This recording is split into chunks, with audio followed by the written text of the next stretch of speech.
蜘蛛の糸, the spider's thread. Once upon a time, Buddha was taking a stroll alone along the edge of the lotus pond in paradise.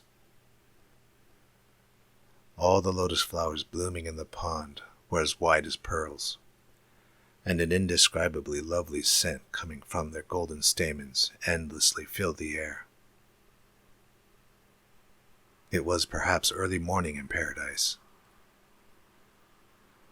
Before long, Buddha paused at the edge of the pond, and from between the leaves of the lotus flowers covering the water's surface, he saw the scene below. Below the lotus pond of paradise was the bottom of hell. The river of death and the mountain of needles could be seen clearly through the crystal-like water, like looking through a waterscope. Thereupon, amidst the other sinners, the writhing form of a man caught Buddha's eye. This man, named Khandata, was a great thief who had committed many terrible crimes, such as killing people and setting houses on fire. Yet, even he had once done a good deed. One day, as he was passing through a thick forest, he saw a small spider crawling by the road. Khandata immediately raised his foot to step on it, but he suddenly changed his mind. No, even though it's small, it must have a life. How pitiful it would be to recklessly take that life, he said to himself.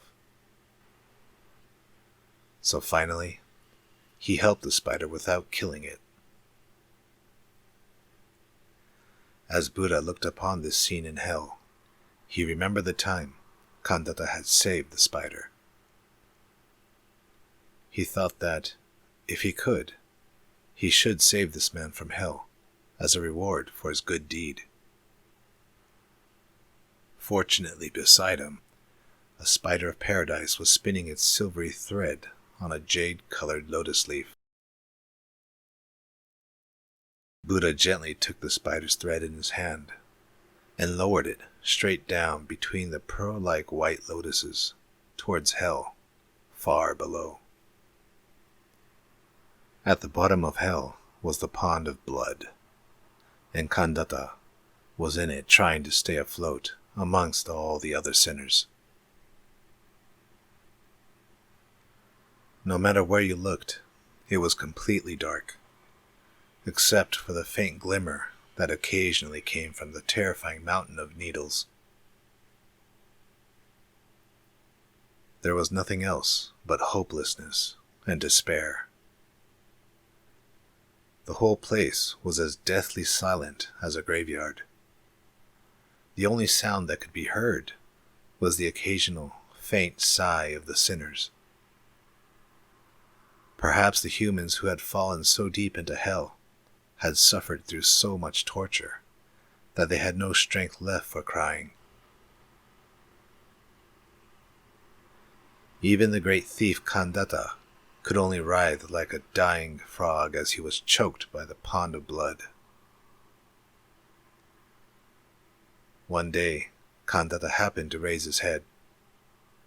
As he gazed out into the silent darkness of the sky above the pond of blood, he saw the silver spider's thread descending above him, smoothly in a single, shimmering line, coming from the distant heavens as if it was afraid of being seen.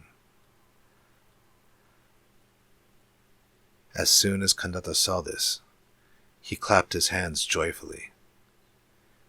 If he could cling on to this thread and climb high enough, surely he could escape from hell. And why stop there? If everything went smoothly, he might even be able to reach paradise. Then he would no longer be chased up the mountain of needles or drowned in the pond of blood.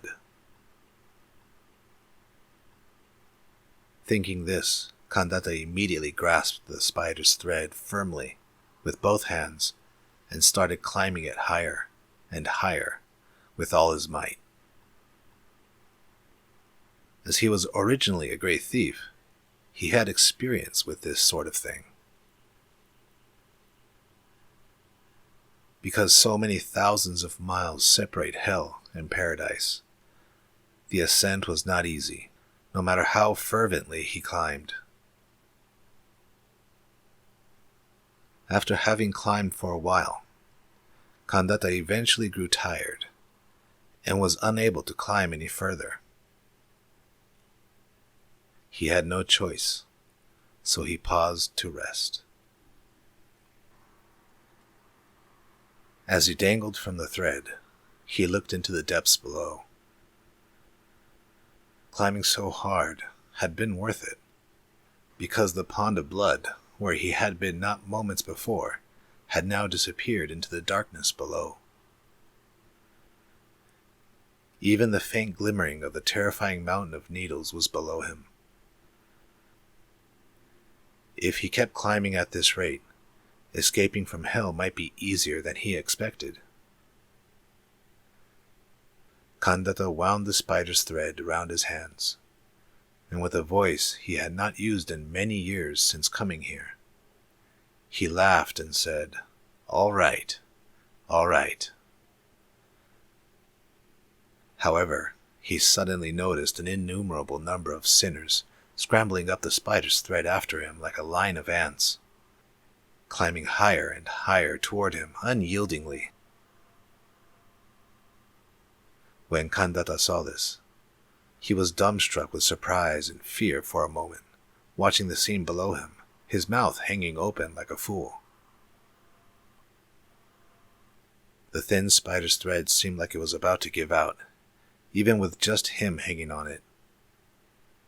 So how could it bear the weight of so many people?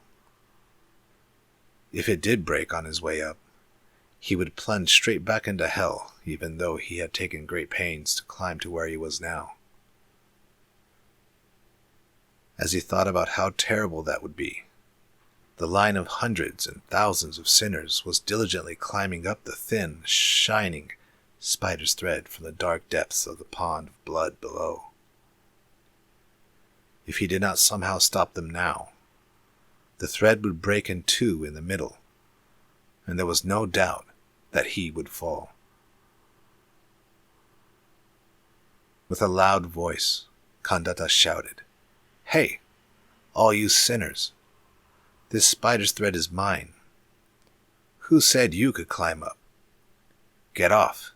Get off!" It was at that moment that the spider's thread, which had shown no signs of breaking before then, suddenly snapped right where Kandata was hanging on. Even Kandata was left behind with no hope of ever escaping. Without even having time to scream, he spun around like a top, cutting through the air, plunging head first into the darkness below. Afterwards, the only thing left hanging in the moonless and starless sky was the glimmering of the thin spider's thread from paradise. Buddha was standing at the edge of the lotus pond in paradise, steadily watching the events unfold from beginning to end. Before long, he saw Kandata sink like a stone in the pond of blood. He made a sad expression and resumed his strolling once again. For trying to escape from hell, Kandata had received the divine punishment of falling back down into hell, befitting his merciless heart. Seeing this, Buddha must have thought him a shameful creature. However, the lotus flowers of the lotus pond of paradise were not at all concerned about these events. These pearl-white flowers swayed gently around the feet of Buddha, and an indescribably lovely fragrance from their stamens filled the air. By then, it was perhaps nearing noon in paradise.